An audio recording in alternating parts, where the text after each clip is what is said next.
Hi, I'm Pamela Davis, and back with you to the Reincarnation Chronicle, part 3 of Roots of Reincarnation. And we're really going to get into some complex material with this. So I hope you'll just bear with me because we've got a lot to cover, and it's all literally all over the global map.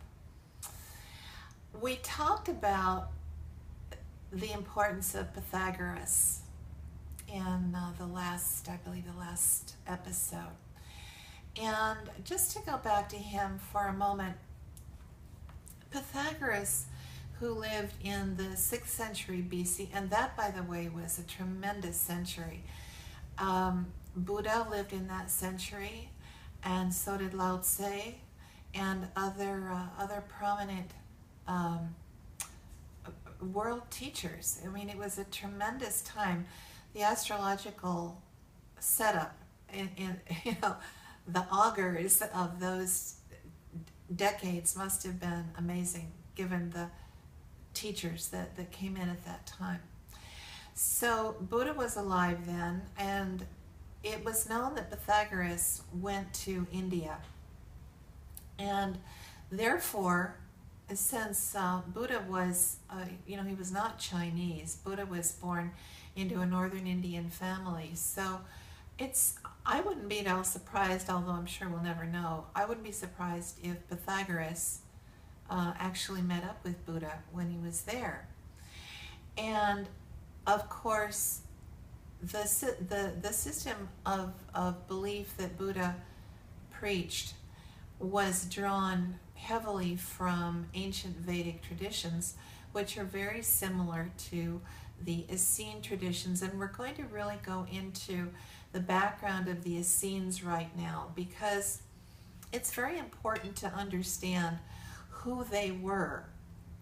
Because in the West, we still have the misconception that reincarnation was strictly an Oriental or Asian phenomenon or belief system.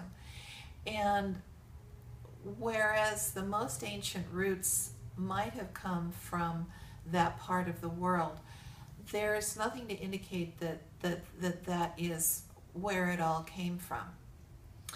And Pythagoras was a really pivotal figure in that he had contact with that part of the world.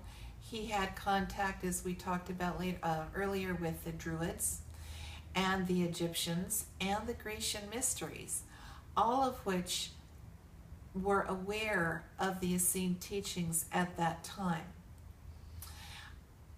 The Essenes were said to have originated, according to ancient Jewish tradition, at least one of them. The Essenes were said to have originated with Enoch, who was said to be the 7th after Adam. Now, the 7th after Adam means the 7th generation after Adam, but not necessarily. We can't take that literally, because 7 in Essene numerology was the number of perfection. And 7, of course, in numerology, in all numerologies, is a very holy number. So Enoch essentially represented perfected humanity, or perfected man. And what we know about these early teachings, especially as they relate to the Jews and the Essenes, comes from three very important sources from the ancient world. One of them was Josephus Flavius, who was born in 37 AD, and he was the most prominent and most cited Jewish historian. And we know an enormous amount about that part of the world, about the Middle East at that time, through the writings of Josephus. And then there was Philo of Alexandria, he was born a little bit before Philo. In fact, he was alive at the time of Jesus also. And Philo was the most prominent Jewish historian. of that day and lived in Alexandria, which was, such a very, very important center of learning for the ancient world. Not only was it the seat of the library, but it had attracted the greatest minds from the known world at that time. And the third source that talks about the Essenes was Pliny the Elder, who was a Roman historian. So we've got a tremendous amount of input from these three sources. Now, let me see here. Like the Jews who taught in the Zohar that the most important explanation and justification for reincarnation lies in the ultimate and perfect justice of God. Without reincarnation, there can be no justice for humanity, no divine justice. Pythagoras taught the same thing, that a reincarnation explains the obvious inequalities and disparities in the conditions of human beings, in their in their development, in their circumstances that they're born into. Reincarnation, according to Pythagoras, explained all of that. And without reincarnation, again, there could be no logical explanation. As we talked about a number of episodes ago, no logical explanation for the widely, crazily divergent circumstances around the world between human beings and the way they come in and go out of this life. So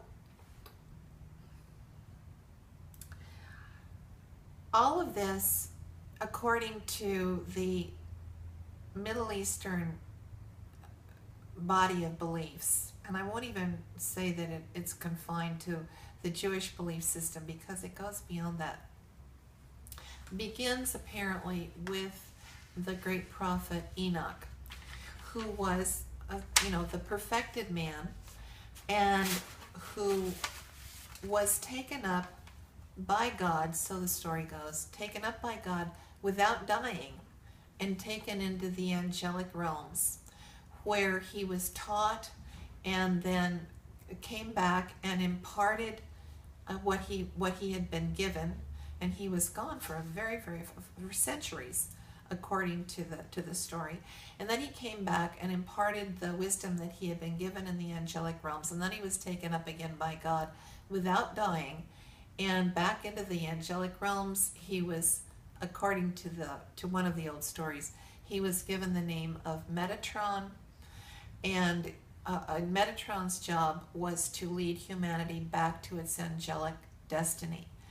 Now, you might remember in the episode, The Ancient Story, we have the belief system of human beings having come from a very particular realm of angels, a very particular genus of angels. And so if Metatron... You said that angels could never be humans and vice versa. That's right.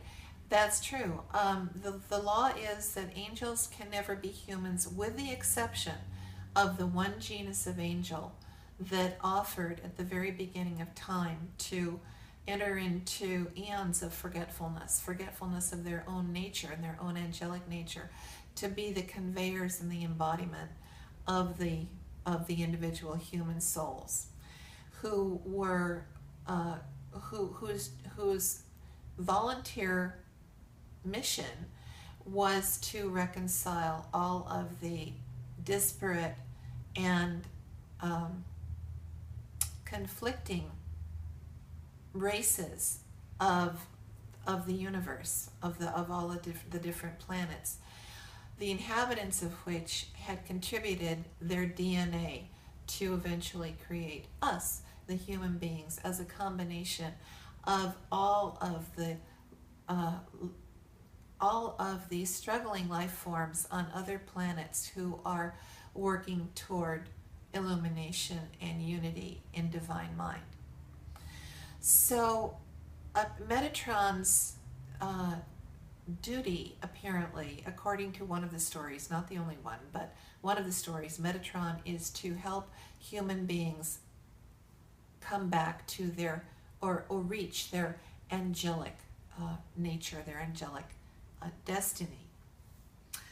So the teachings that Enoch propounded became known as the Essene teachings, or the Essene, and then the people who followed them were the Essene Brotherhood. Even the name Enoch means founder or initiator. So all of this then can be attributed to him, to make it simpler, perhaps. I don't know. This is, as I said, this is complicated. Now, Enoch is, and if any of you are biblical scholars, you might remember that Enoch was the father of Methuselah. Remember that old song, Methuselah lived 900 years. Actually, he lived a little longer, apparently about 925 years. And Methuselah was the father of Noah. So, according to this ancient tradition and this ancient story, the Essene teachings, which, and among them reincarnation and karma, were absolutely fundamental. These teachings predate the flood, which means that if Noah and his clan or his family were the only ones that actually survived the flood, which is very unlikely, but symbolically they were the ones who survived, then they were the ones who had been invested by Enoch with the teachings of the Essene Brotherhood from Enoch, who was basically a divine source. So for hundreds of years, we have the Essenes kind of underground as a secret mystery school. And we don't really know anything about them until we come to the story of Moses. And there is a very important Essene text called the Essene Book of Moses. And in it we learn that Moses had 2 trips down from Mount Sinai to deliver commandments. And we're going to get into that story now in part 4 of the roots of reincarnation. So stick with me, it's real interesting.